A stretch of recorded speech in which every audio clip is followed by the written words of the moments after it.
we get one lifetime, and I want people to know that I was here.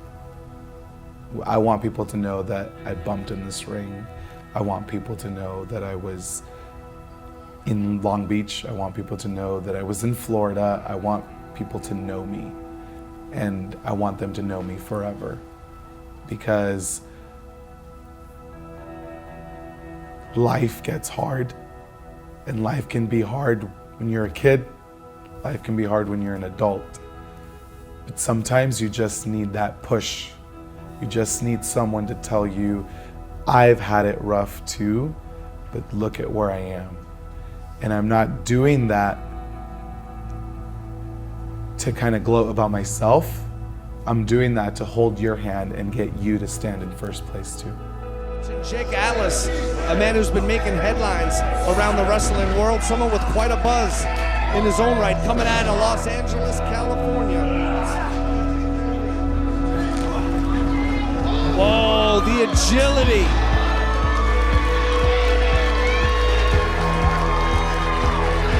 Unreal agility.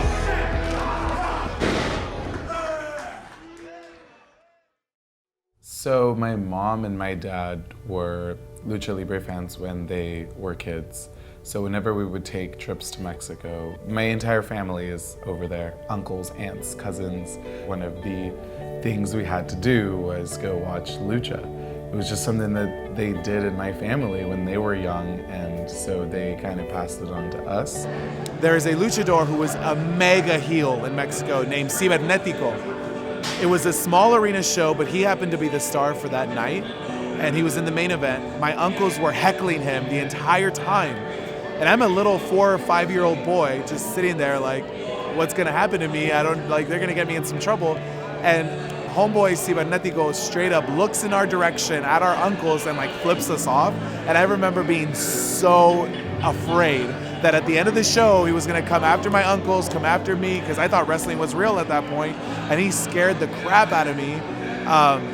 So that memory is always so vivid to me, because like he really caused that emotion out of me, you know, and he probably didn't know that. Like, we're just fans, and I was like scared. So that was that, and I think from there my brother took up wrestling, my older brother, and when he saw that there was more than lucha, when, you know, here in the States, and it was pro wrestling and it was WWF, the Attitude Era at the time, he picked it up and that was his thing. When I was like 7 years old, he sat me down for an episode of SmackDown, and he was like, you know, watch this with me. He was just trying to get me to understand, but I was like 7 and I was like, what, like, okay, you know, like I was so used to watching the lucha live, and they're just so different, you know, and here it was more promos. You know, I remember it was the lead up for like The Rock and Austin at WrestleMania 17. So it was just like you get invested so much more. And that was kind of it. Like, I remember just sitting and watching it, and I wanted more. Like, I just wanted to keep watching it. But then, you know, he kind of just was like, he brought me into it, you know, and his favorite was The Rock.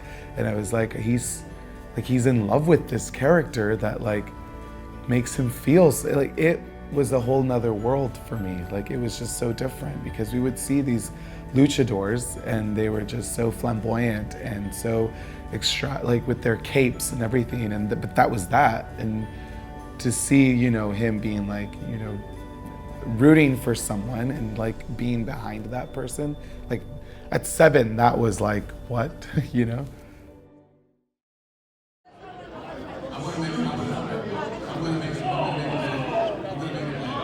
I think what's really cool about PCW Ultra and their meet and greets is, you know, because they're so long, you have more than enough time to really interact with these people. And most of the time, every PCW Ultra show, there are new fans, every single time. And I think the cool part is that you get to show these people, you know, a part of you before you even wrestle. And right in that moment, there's a connection. Hey, good to see you here, Kelby. Good to see you here. Right here. Whoa. on, brother right here. He trying to, he taught me how to backflip. Hello, this brother really. I need to know if it's working. I'm not just doing it to do it. I need to know if it's working. So moments like that, I know that it is, because I'll have kids come up to me that are like, yo man, I think you're so cool, and like the flips and all this. That's like one side of it. Then I'll get maybe like a student in college that comes up to me wearing like a Pride shirt and being like, hey man, I'm like, you really inspire me. And the fact that you're winning and all of this, like, so then there's that demographic. Like, it's just, and I need to know that what I'm doing is working, like, or I can't live. Like, I want to help people. It's literally my breath. That's what helps me breathe, like, so it means so much to have people come and buy a photo of me or a pin or a t-shirt. Like, it's just so cool. Like, really? I spent years not liking myself and hating myself and thinking that I'm not worth it or I'm not like good enough. And for you to come up to me and like want to buy a picture of me, like it's incredible. I remember specifically the fall of my sophomore year, I was showering and I was crying in the shower because I finally said it that I was actually bisexual at the time. Because I thought that for whatever reason, bisexuality would be more accepted than accepting that I was gay.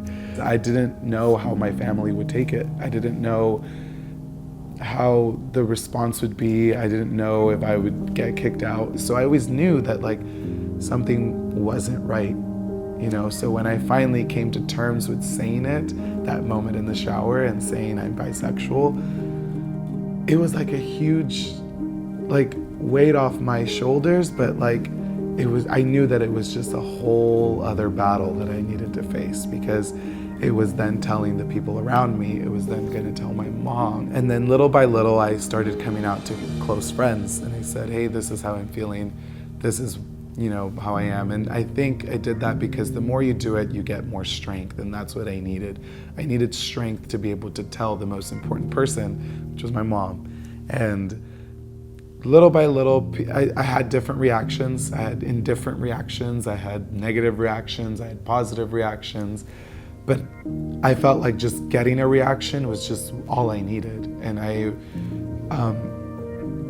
remember thinking like, I think it's time. It's time for me to say something to my mom. I would cry every night. I just wasn't happy. I just was not happy. And I didn't want to feel that way anymore. It was spring of my sophomore year then. I remember pulling in my mom and my brother into my room, and I sat them down, and I remember just bawling out before I could even speak. And I was crying, because I wanted to get the words out, but I couldn't.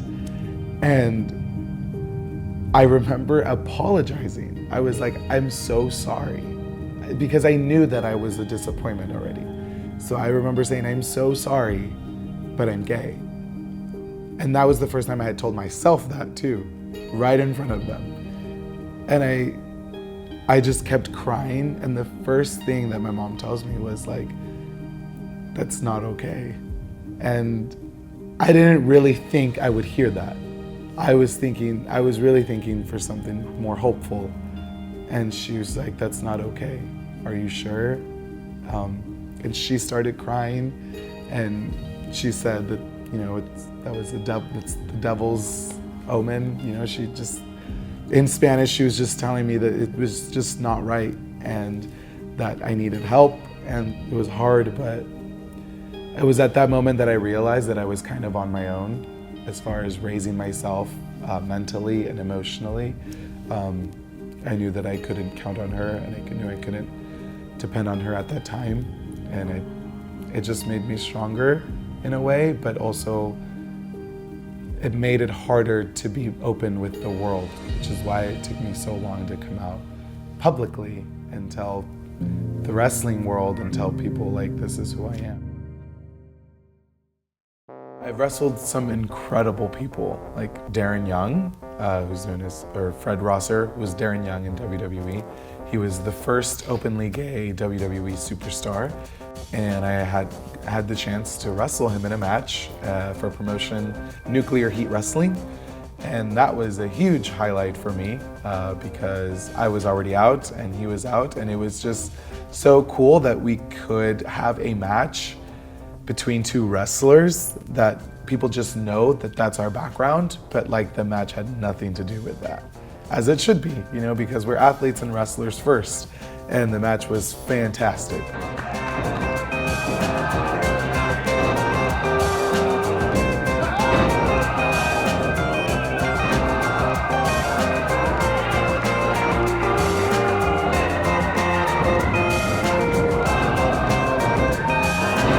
That was a cool one. And then just recently I won the PCW Ultra Lightweight Championship.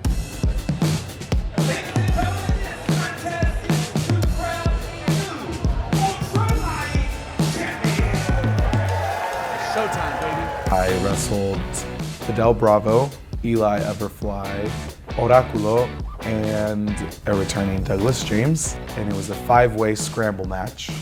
It was fast-paced and high-flying, and it was probably one of my favorite matches. It was hard-hitting. Everyone, you could tell that we all wanted it, you know? We all knew the outcome, but you could feel the fight, and I loved that. We all had a reason to be there, and we all had a reason to be champion.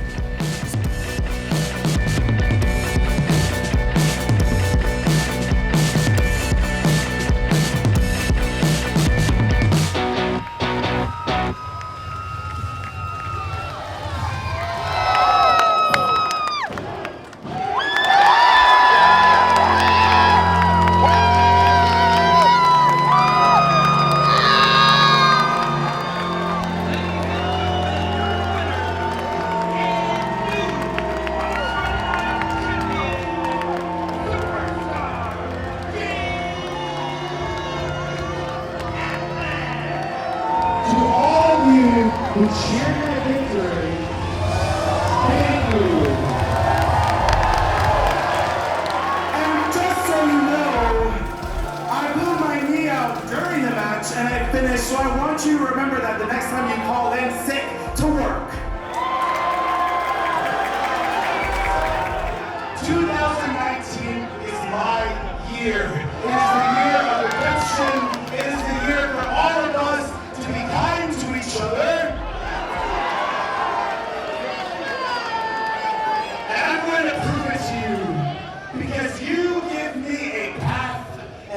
Show you the world.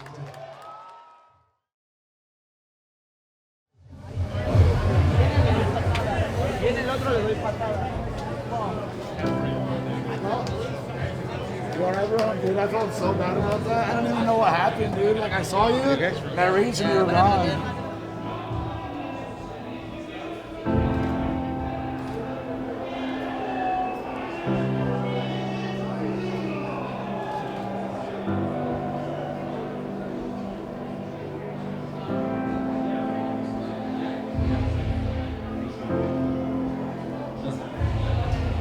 How's it feel?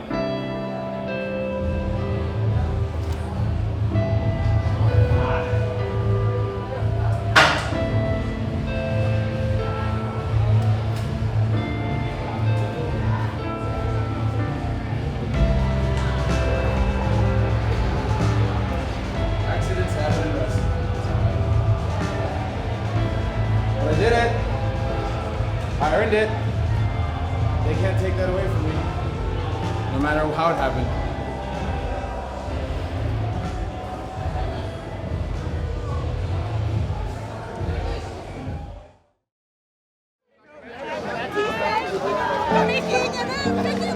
I was like, you've been ignoring me because you can't see Everfly. Approach, but when he said, hey, you know, I actually have a passion for wrestling and this is my dream to, you know, be a professional wrestler, I was like, what the heck? So you just go along with it, you don't know much about it. And then he said, okay, well, I have my debut. So we went, and Katrina and I made sure for Jake Atlas. We didn't really know what to expect, and we got there and we were like, holy shit, like this is intense. Well, never actually being out of one of his matches before, so being here for the first time and actually seeing him win something for the first time, I mean, to me, that's honestly like super awesome. Ed's really, really cool. They almost never come to my shows, not because they don't want to, but just because sometimes I do so many of them and their schedules are so crazy, and they've known me from the very beginning. I was a shy kid that would hang out in the library at high school, and then I met them and we became best of friends, and now they see me in front of 1,000 people performing. Just to see them watch my growth means the world to me, because it just reminds me of who I am. And this isn't all of this that I do isn't for me. It's for them. It's for my friends. It's for my family. It's for my communities. Everything I do is not for me. It's for them. Now my mom and I are way more communicative, and my mom and I are very close. I have to be there for her. Like I was saying earlier, I have to teach her how this becomes normal in our family.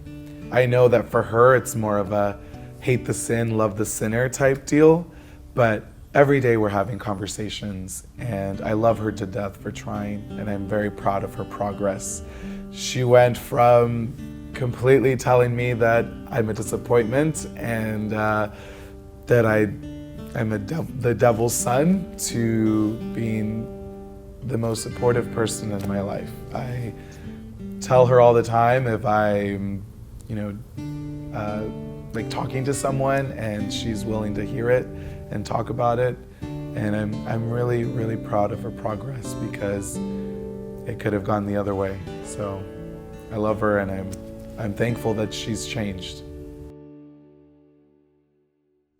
I think Jake Atlas is a star, and it's a star that I've known has been there since I was a kid.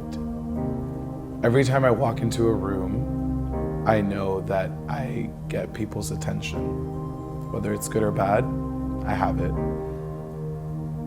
So what I think Jake Atlas will be from that point on is someone who takes advantage of that attention and makes you remember him forever.